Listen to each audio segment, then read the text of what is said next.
Oi pessoal, essa é a Thaís, amiga minha fantástica, super coach, super especialista em gestão comportamental e recrutamento e seleção, RH, super fera. E a gente tá aqui junto, né, tá, pra conversar um pouquinho sobre a importância de gestão comportamental aplicada na liderança. Como isso pode ser importante para você que é líder, né, para ter uma gestão de pessoas mais bacana, mais efetiva, sabendo fazer a leitura do teu time. Tá, eu não sou especialista em gestão comportamental, então eu vou jogar a bola para você. O quanto que é importante isso para o líder? Por que é tão importante ele ter essa percepção do time dele, como que se comporta, como motiva? Como que é? Fala um pouquinho pra gente, conta pra galera. Bom, primeiramente agradeço a oportunidade de estar aqui com você, depois dessa apresentação, que responsa. Eu ter que falar aqui um pouquinho, né? Obrigada.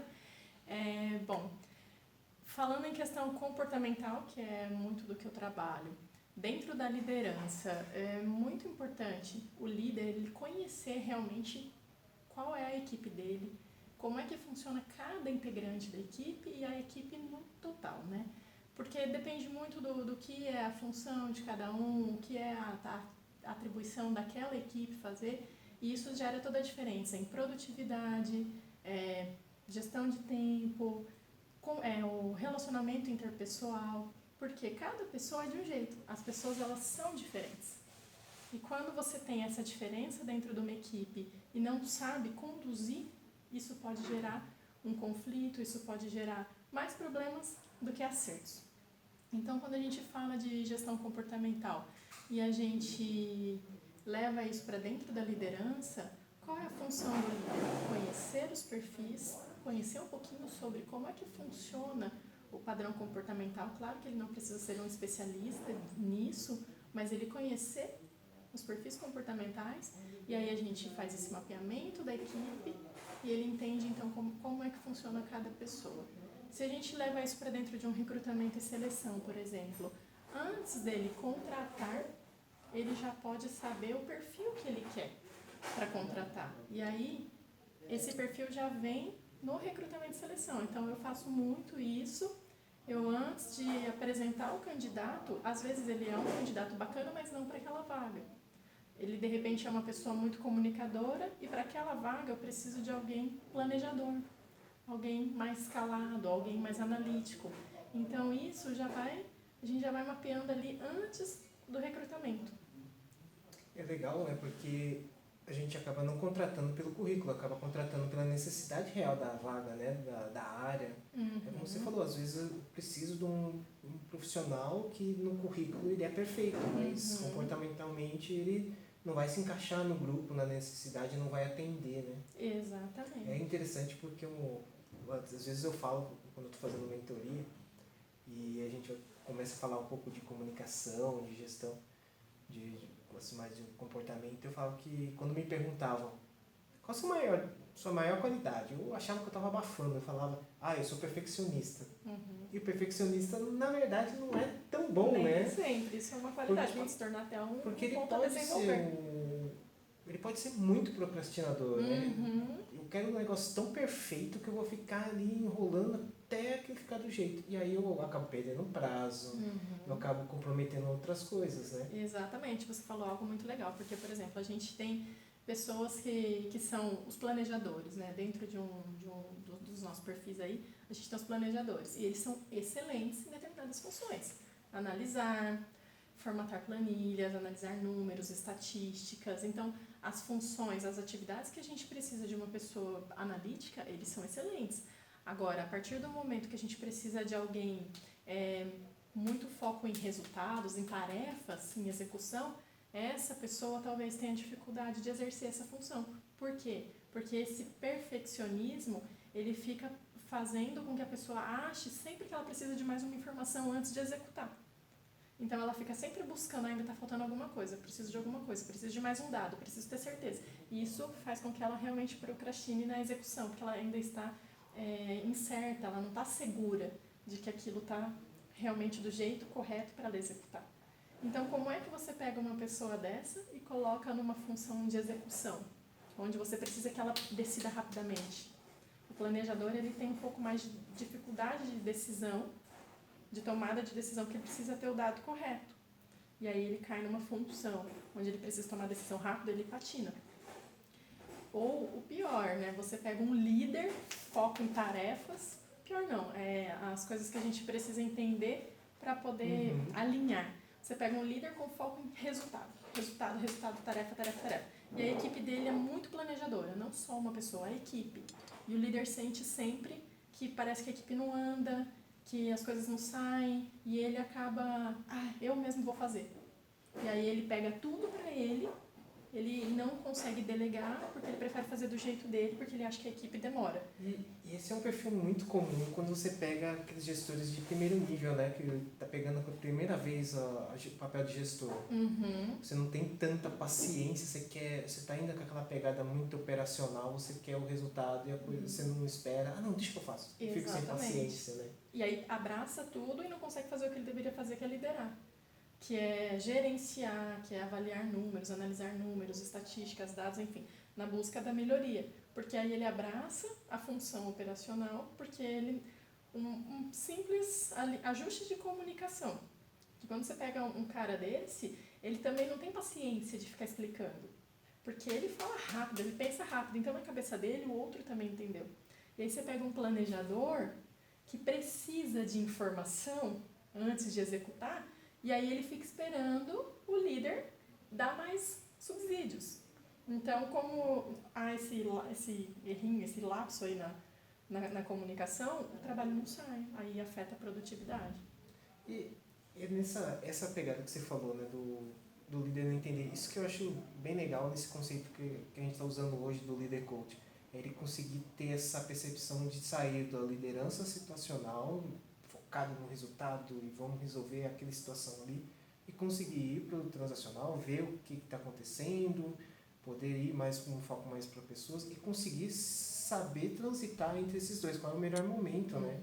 Onde eu preciso apertar, onde eu preciso gastar mais energia, o que o meu time está precisando mais de esforço. É bem legal isso, né? Sim. E é legal falar também para a galera que o perfil nosso comportamental ele dá umas variadas, né, de acordo com a situação, o momento que a gente está vivendo. Né? Sim. Nós falamos de dois aqui só porque a gente estava usando um exemplo, né? Mas a gente também tem o perfil mais comunicador, a gente tem o perfil mais criativo.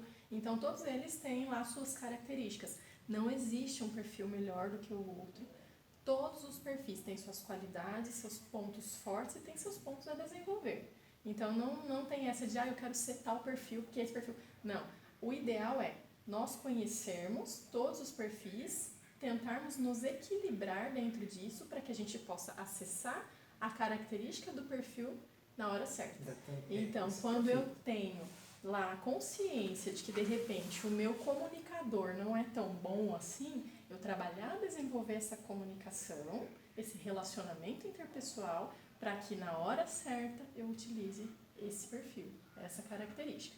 Então, essa flexibilidade é que é o grande X da questão, é que faz o grande diferencial. Né? Total. Isso. E o líder também, né, você estava falando ali, ele sair de um ponto e ir para o outro, sim.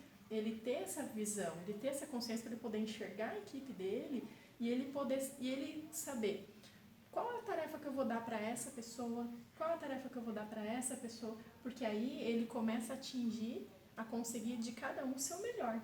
E a equipe fica mais motivada, porque aí a pessoa se sente útil, né? Ela está respondendo com o que ela sabe fazer.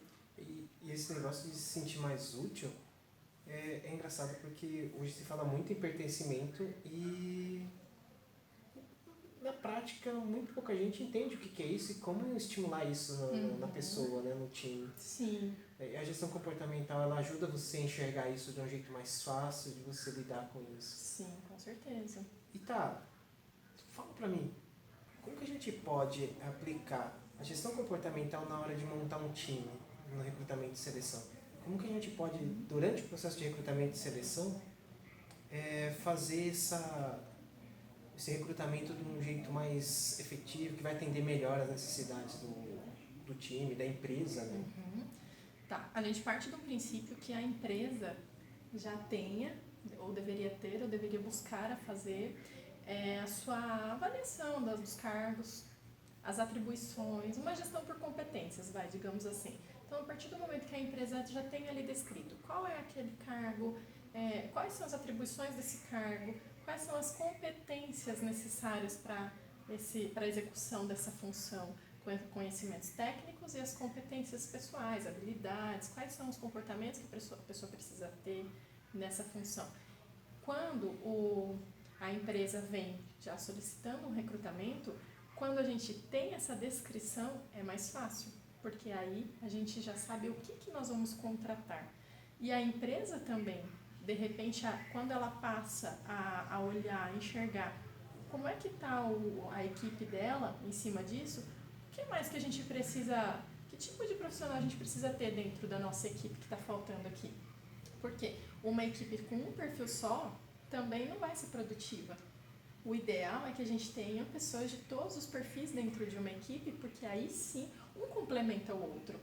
Né? Às vezes o relacionamento dá esses conflitos porque as pessoas são diferentes, mas a partir do momento que cada um tem a consciência do quanto o outro completa, a equipe tem uma sinergia maior, porque se eu tenho lá a pessoa que fala bem, a pessoa que analisa bem, o executor e o criativo, cada um na sua função, então tem a pessoa que vai criar o projeto, tem a pessoa que vai colocar aquilo no papel para ver se está funcionando, está de acordo a ideia, tem o que vai fazer, tem o que vai fazer o relacionamento interpessoal, o que vai executar. Então, o gestor da equipe também olhar como é que está a equipe dele, se tem alguma competência que tem que ser desenvolvida ali, e para o recrutamento e seleção, em cima disso fica muito mais fácil da gente contratar.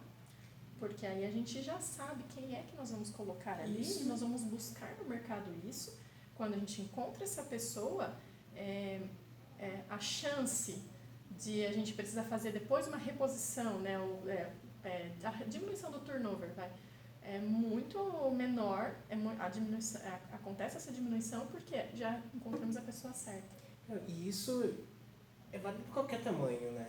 Então, se a gente pega desde uma empresa gigante, uma multinacional, até uma startup que está começando, o ponto de você escolher o teu time é fundamental. Para as startups é ainda melhor usar agora, porque ela já vai tratando disso. Exatamente, você já vai começando, né? Você pegar uma equipe grande e mapear e desenvolver as habilidades, as competências, elas já estão ali há algum tempo, já tem algumas coisas, alguns comportamentos enraizados. Agora, se você pega do início... Não, e se a gente pegar, tem uma pesquisa que eu acho bem interessante, focando, vamos botar na startup, para a gente colocar como exemplo, acho que é da CBI, uma coisa assim, não lembro direito agora. Ele fala que o terceiro maior motivo de mortalidade da startup são os times, a formação do time. Você não tem o time ideal. E necessariamente esse time ideal não é o cara que é especialista num determinado assunto. Sim. Se você não casa, né, não tem aquele fit entre as pessoas que estão ali, eu posso ser o melhor, sei lá, o programador, por exemplo, ou o cara de marketing, mas se eu não estou alinhado com a empresa, com a proposta, não vai, né? Não rende, é por isso que a gente fala muito, a gente iniciou falando disso, sobre a produtividade. O quanto isso interfere na produtividade de uma equipe, o quanto o líder conhecer a sua equipe, saber como ele vai falar com cada um, o que ele vai pedir para cada um, o quanto isso interfere na produtividade. Nesse caso, interfere positivamente, né? Porque ele vai pedir coisas que o outro da equipe vai ficar motivado em fazer, então ele vai querer entregar.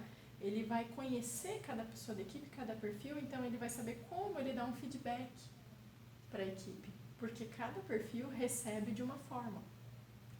Então o líder tem que ter a consciência dele, como ele é, e essa flexibilidade para que quando ele for falar com o outro da equipe dele, que é diferente dele, ele saiba como o outro recebe essa informação, esse feedback. Porque aí ele consegue um resultado positivo. Se ele chega do jeito dele e o outro é diferente, o outro não vai entender. E aí, a maioria das vezes é o conflito entre as pessoas, não é porque falta conhecimento técnico. É o conflito do relacionamento, porque são as pessoas que são diferentes. Então, é muito lindo isso, você poder entender que uma mudança sua de comportamento, porque você conhece isso, o quanto isso gera de positivo num relacionamento entre a equipe, entre amigos, um relacionamento marido e esposa, enfim, tudo. Isso interfere demais no relacionamento. E aí, indo nessa pegada que você falou do relacionamento, a gente entra em engajamento, né? É praticamente tudo ali, né? E a gestão comportamental ela vai ajudar bastante, porque você vai identificar algumas coisas. O que você acha assim, que facilita na hora de identificar, porque as necessidades de cada pessoa é diferente, nós somos indivíduos, né? Então, o que ajuda você a ter essa percepção do comportamento do teu time na hora de engajar? Eu acho que é bem tudo isso que a gente já falou, na verdade, né? Porque, primeiro, essa percepção do outro. E aí, as pessoas realmente são diferentes, cada uma vem de uma criação, de uma com suas crenças, cada um com suas dificuldades, e tudo que a gente carrega na vida, a gente vai colocando aqui dentro e isso vai interferindo nos nossos comportamentos. E ainda tem, ainda assim, os padrões comportamentais, que é a forma como a gente se comporta aliado a isso. Então, eu acho que o líder, ele realmente tendo essa consciência, tendo essa percepção, ele consegue engajar a equipe.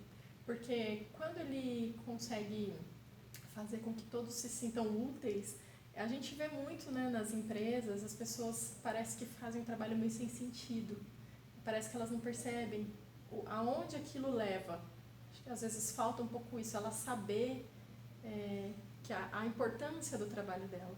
Então, quando o líder tem essa consciência, ele consegue realmente fazer a equipe ficar mais entrosada, porque ele consegue ir tirando o melhor de cada um, né? E ele consegue também ir fazendo com que essas pessoas se desenvolvam. Elas passam também a ter consciência, a equipe, do que ela precisa desenvolver. Então, num feedback, ele consegue trazer ali, ou ele consegue melhor, fazer um programa de treinamentos focado naquilo, no que realmente vai ser trabalhado. Não só um programa de treinamento a mais, para trabalhar mais de um determinado assunto. Ele vai trabalhar assuntos específicos para desenvolver cada membro da sua equipe. Então, isso vai, né, gerando esse engajamento, porque a pessoa está se sentindo útil, ela está percebendo que ela está evoluindo e ela está percebendo que o trabalho dela faz sentido, que o trabalho dela chega a algum resultado maior do que só aquele que ela está fazendo ali. Isso me faz pensar.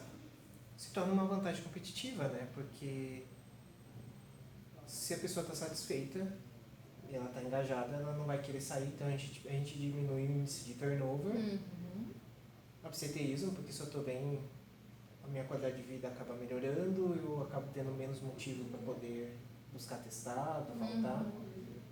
E isso sinaliza para o mercado que eu tenho uma entrega melhor porque meus talentos estão ali porque eles querem, né? Com certeza. E se a gente pensar para o outro lado, eu atraio talentos também, porque se eu estou numa empresa onde eu não estou satisfeito e eu tenho um colega que está super satisfeito, super motivado, a minha tendência é querer migrar para lá, né? Se torna saber lidar com isso acaba se tornando uma vantagem super competitiva. Com certeza. Os funcionários, eles são os propagandistas da empresa, né? Os maiores, porque eles estão ali dentro, da marca, né? Exatamente. Então, como eles estão ali dentro, vendo o que está acontecendo, eles vão levar lá para fora isso. Poxa, lá na minha empresa eles são muito preocupados com a liderança é muito preocupada com o engajamento da equipe, com o bem-estar da equipe, porque de uma certa forma isso promove um bem-estar. Concorda que a pessoa está se sentindo melhor, ela está se sentindo ouvida, ela está se sentindo valorizada. Então, isso leva a tudo isso que você acabou de falar, melhora o bem-estar da pessoa, a saúde da pessoa, porque ela não está preocupada que a qualquer momento ela pode ser mandada embora, ela está vendo que eles estão realmente preocupados em manter uma equipe saudável e uma equipe produtiva, uma equipe de excelência. Então, tudo isso vai repercutindo de uma forma positiva para a pessoa.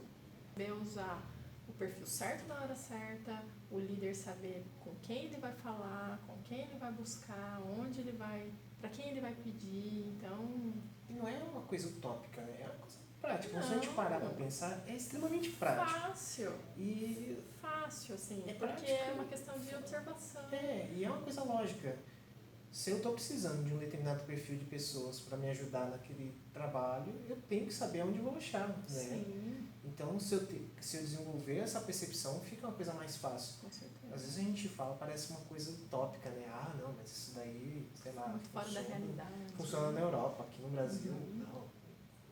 A coisa está pegando, incêndio tá É comendo só tudo. apagando incêndio, né? Só Não dá apagando tempo de Mas fazer isso. até para apagar incêndio você precisa ter o perfil correto, Exatamente. né? Então é uma coisa muito assim que é necessário a gente desenvolver. E aí eu te faço a última pergunta. Para um gestor, a pessoa que não tem informação para fazer essa análise, não é um analista comportamental como você, ele precisa desenvolver pelo menos a percepção. Que dica que você dá para a pessoa desenvolver essa percepção de como fazer a leitura do time dele? Dá uma dica para a galera. Bom, geralmente, quando eu faço esse trabalho com as equipes dentro da empresa, eu dou pelo menos um treinamento básico ali para o gestor. Então, ele conhecer, entender os perfis, né? Porque também, se você vai buscar só numa internet, vai buscar, talvez a informação fique um pouco perdida por ser um assunto que talvez ele não domine. Então, pelo menos, não precisa se tornar de cara um analista e buscar um treinamento, mas buscar alguém que possa levar essas informações para que ele comece a entender. Ali, de repente, a gente geralmente eu faço um mapeamento da equipe e a gente se reúne ali 2 horas, que seja, para poder explicar sobre cada perfil, e aí ele já vai tendo essa percepção. E a partir daquilo é a observação. Aí ele começa a observar a equipe, começa a se observar, porque no fim das contas a gente tem que ser engajado também nesse autoconhecimento, é o primeiro passo, né? Começar a entender como eu me comporto, por que eu reagi dessa forma, por que a pessoa falou tal coisa e eu não gostei, por que eu tenho essa dificuldade de fazer? Autoconhecimento, Autoconhecimento Primeira é coisa. essencial, porque aí você também começa a entender o outro.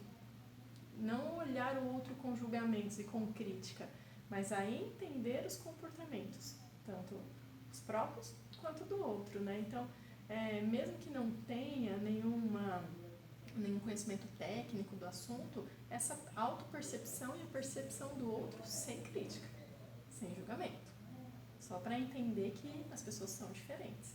E aí começar nessa busca de por que acontece dessa forma, como é que podemos fazer diferente, como é que podemos nos alinhar. E é uma busca constante, é um desenvolvimento constante que o líder hoje precisa ter, precisa fazer. Show de bola, fantástico. Né? Thaisinha, valeu o papo, Obrigada. super bacana. Eu que agradeço a oportunidade. Quem não segue a Thaís, começa a seguir.